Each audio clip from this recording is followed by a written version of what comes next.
Hey guys, how's it going? In this video, we're going to be doing an unboxing, and I'm going to give my first impressions on the Samsung Galaxy Z Flip 8. This phone is available at the time of this video. I'll have links to it in the description if you want to check it out for yourself. The retail price, $1,200. Comes in 4 different colors. This cream, pink, graphite that we're going to be checking out here today, and a Samsung.com exclusive mint color. There are 2 options to choose from. There's a base model with 256 gigs of storage, 12 gigabytes of RAM, and a max spec of 512 gigabyte storage, 12 gigabytes of RAM. Let's go ahead, see what we get with the Graphite Flip 8. On top, we have our device.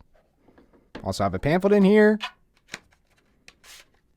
which in here we have a SIM ejection tool and some usual suspects, a little bit of paperwork, and a USB Type-C to Type-C charging cable. But let's go ahead and check out the star of the show here, the Galaxy Z Flip 8. Go ahead, fold this flip for the first time. First impressions of the graphite color, really liking this color over all the other options. I would say this is the exact same graphite color found on the Fold 8. Taking a physical tour, on the right we have our power button with the fingerprint sensor built in, a mic, and our volume rockers. We have our dual lens setup here on the front. On the left we have our SIM tray, and as expected we have room for just one physical SIM card, no micro SD expansion here. And on the top and bottom we have some mics, we have our other speaker, have a dual speaker setup on this phone, and the Type-C port capable still of just Samsung's 25 watt super fast charging. This Flip 8 is also a bit slimmer this year. It's down to 6.1 millimeters of thickness when opened up compared to Flip 7's 6.5 millimeters. And this keeps the same battery capacity as that Flip 7 still at 4,300 milliamp hours. Not sure why this says it's June 24th. It is August 5th today. Greatly sized 6.9-inch inner display. I've been really enjoying the larger screen that first came to last year's Flip 7 and now on this Flip 8, in addition to an excellent outer display. We have a 4.1-inch outer screen here that is actually usable. Compared to some of the previous gen flips that had about a 3.4-inch screen, it was much less usable. I also noticed a slight weight difference, a little bit lighter. Every gram does feel a little bit lighter on these foldables, especially 183 grams. Feel in the hand is a little bit different because this year we have some beveled edges on this, and it makes it significantly easier to open and close this flip. I think that's going to go a really long way. So initially, I'm loving the look, loving the feel, a little bit easier to open this one up, and that little bit of lighter weight does feel nice. But it's been a full day now since I first started using this Flip 8. I'm definitely ready to share some of my first impressions with you guys. So starting with getting into the phone, the fingerprint sensor on the side, super easy to unlock this on the outer display and that inner display as well. There is also face recognition for this on both the inner and outer screens, but I've been getting by fine with the fingerprint sensor. And once you're in, you'll be greeted by the 4.1-inch or the 6.9-inch inner display. Now, taking a minute to talk about this inner screen, since we do have a very different screen here over the other folds that have come out. Something I've definitely appreciated with this Flip 8 initially is that it's a much more comfortable feel in the hand. It's a totally rounded out phone compared to these folds that have more squared off edges. This is definitely the best feeling foldable that Samsung has, even though you're getting a lot less screen real estate. But this is the most enjoyable foldable to just carry around with you every day. Fits in the palm of your hand great. I found that the Fold 8 wide is a little bit wide to have as much confidence holding it and carrying it around. And even though this is a lot smaller than those other foldables, the 6.9-inch display on this has been an excellent experience in my first day of use. So I've been watching a lot of YouTube on this. I found that short form content is great on this phone.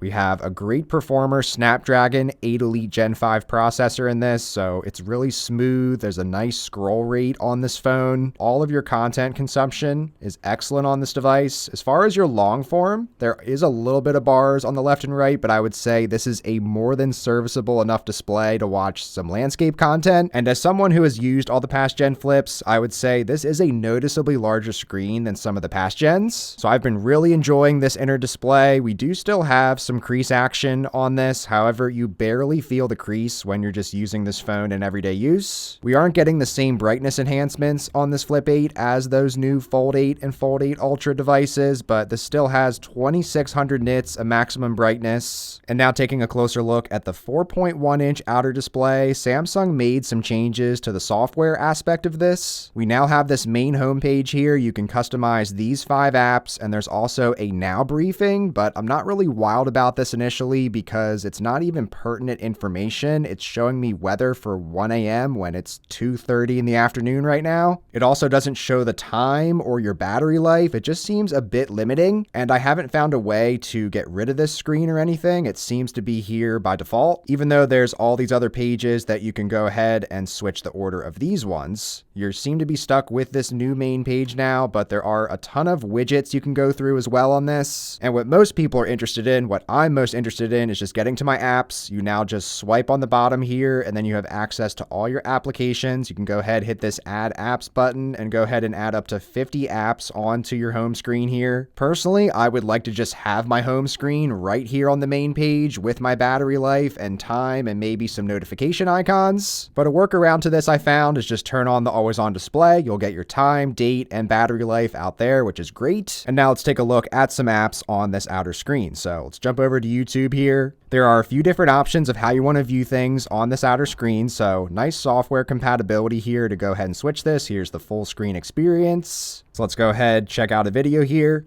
It's definitely on the smaller side. You're going to get a much more enjoyable video experience on something like the Fold 8. Since on this Fold 8, you can turn this into landscape and get a really nice viewing experience. So definitely some benefits going with the larger folds. I know those are much more expensive. So even though this is a smaller screen, I found it's still plenty serviceable. So I like to make some entries throughout the day in my Excel sheet here. So this is definitely serviceable for just making some entries throughout the day.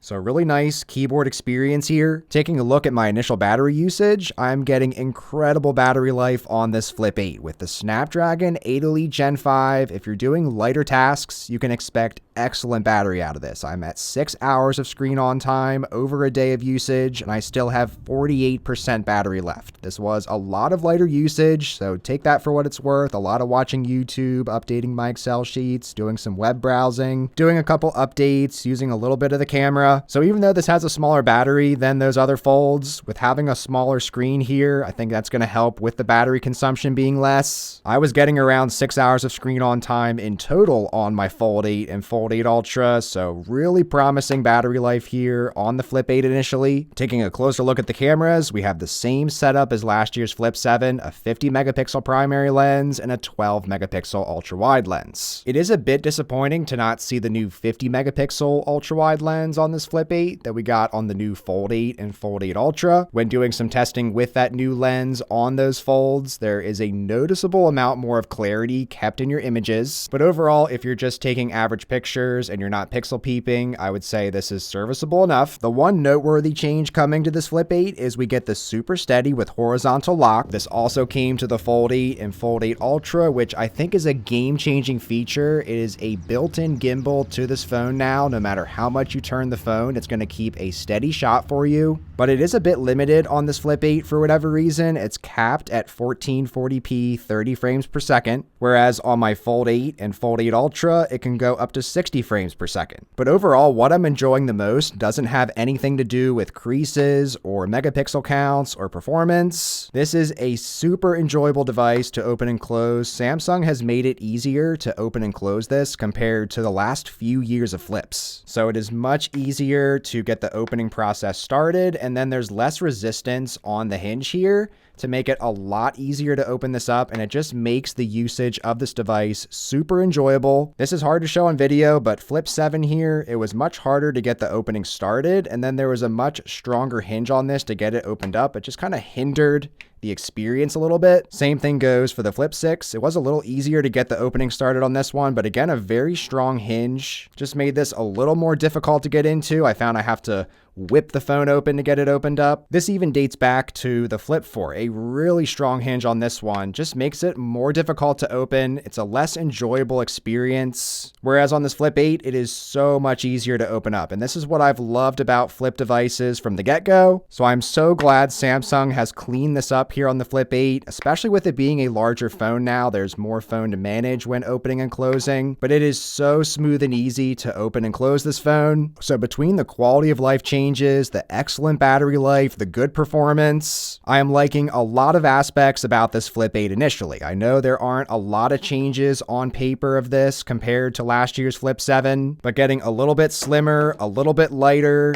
and easier to open and close it has made a world of difference. I wish the cameras were a little more upgraded. Also, no faster charging speeds on this. We're still capped at 25 watt wired and 15 watt wireless charging. But that's it from me for now on this Flip 8. I'm definitely going to continue using this one. In the meantime, I'll be curious to hear your thoughts on it below, and stay tuned for my next video on the official case lineup for this Flip 8. If you enjoyed this video, be sure to give a like on your way out. Thanks so much for watching. Take care.